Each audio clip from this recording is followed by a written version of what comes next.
हो बाबा गुरु गोरखनाथ जी महाराज की जय हो। मेरी माई की जय हो। मरगट की कालका। देखो मैं सुबह उठ चुका हूँ, ये दोनों माँ बेटी सो रही है।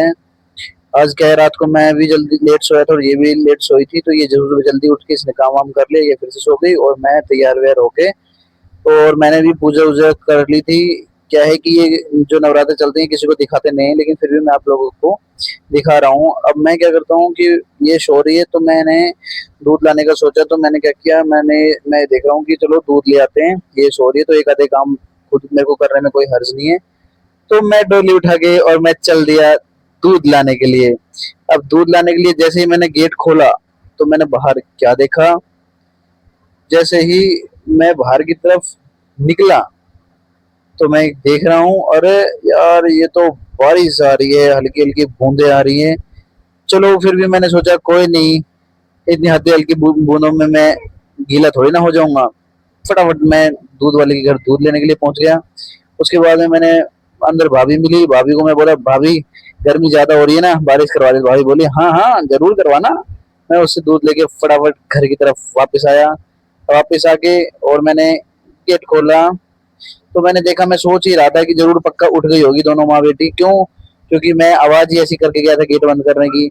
मुझे डाउट था कि कहीं ना कहीं दोनों मेरी आवाज की वजह से कहीं उठ तो नहीं गई है। और जैसे ही मैं अंदर आया मैंने देखा, अरे दोनों उठ गई हैं और ये जगते ही रोने लग गई।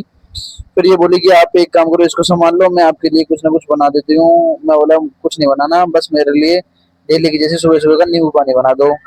तो ये बोले आप गुड़िया को पकड़ लो। मैंने नित्याश्री को जैसे ही पकड़ा, इसने मेरे को गीला करना शुरू कर दिया। और नालायक ने गीला एक बार नहीं 2 बार कर दिया मेरे को। फिर मैं इसको बोल रहा हूँ देख इसको और कोई काम नहीं है, सुबह सुबह मेरे को ही गीला कर रही है। तो इसकी मम्मी कह रही है कि आप नहाए नहीं थे ना। मैं बोला नहा लिया। ऐसे बोले नहीं दोबारा नहला रही है ये आपको। मैं बोला चलो कोई बात नहीं, नहला तो दिया। चलो इसने फिर फटाफट मुझ में बोला फटाफट बना दे, मैं लेट हो रहा हूँ। ये बोल रही है मैंने बना ही दिया, बस थोड़ी सी कसर है। मैंने बना के फटाफट पिया और मैं निकल लिया। रोज की जैसे हमारी गली के अंदर ट्रैक्टर आके खड़ा हो जाता है, पाइप पानी का काम जोरों शोरों से चल रहा है। मैं जैसे फटाफट स्कूल हॉस्पिटल पहुंचा, हॉस्पिटल पहुंच के मैंने देखा कि अरे आज तो मैंने दिमाग लगा लिया भाई, आज तो पक्का पेशेंट बहुत आएंगे। इसलिए मैंने फटाफट आया, आके मैंने बैग वैग उतारा। बैग वैग उतार के मैं सोचा यार अपना मशीन तो आज ऑन करनी नहीं है, क्योंकि मुझे पता चल जाता है आजकल कि भाई अपने सैंपल तो निकलेंगे नहीं। तो भाई मशीन वशीन ऑन नहीं करी, बस लैपटॉप ऑन कर लिया था। उसके बाद में पेशेंट आने शुरू हो गए। पेशेंट आने शुरू हो गए तो भाई साहब पेशेंटों को एक एक करके मैं फ्री करने लगा। आज सर नहीं आए थे तो मैंने क्या किया, ये देखो मैंने पेशेंटों को मैं फ्री करने लग गया। फिर पेशेंट फ्री करते करते फिर मैं अंदर गया, इमरजेंसी में जाके देखा भाई कितने पेशेंट और हैं। देखा तो पेशेंट तो भाई इमरजेंसी में भी लेट रहे थे, क्योंकि पेशेंट किसी के पेट में दर्द है तो किसी के कुछ ना कुछ। एक दो पेशेंट धीरे धीरे आ ही रहे थे। फिर मैंने क्या किया, मैं बोला चलो भाई कोई नहीं, इनको फ्री करते हैं। फ्री करने के बाद में मैं बाहर गया, पेशेंट और भी आ रहे थे, उनको भी फ्री करना था। एक भैया भी आए थे मिलने के लिए। इनको फ्री करने के बाद सर बोले भाई अब मेरा भी जाने का टाइम है। इतने में मैंने बाहर निकल के देखा कि भाई मौसम कैसा हो रहा है। मौसम तो वही बारिश वाला सा हो रहा था, रोमांटिक रोमांटिक। सर बोले भाई मैं जाऊँ आराम करने।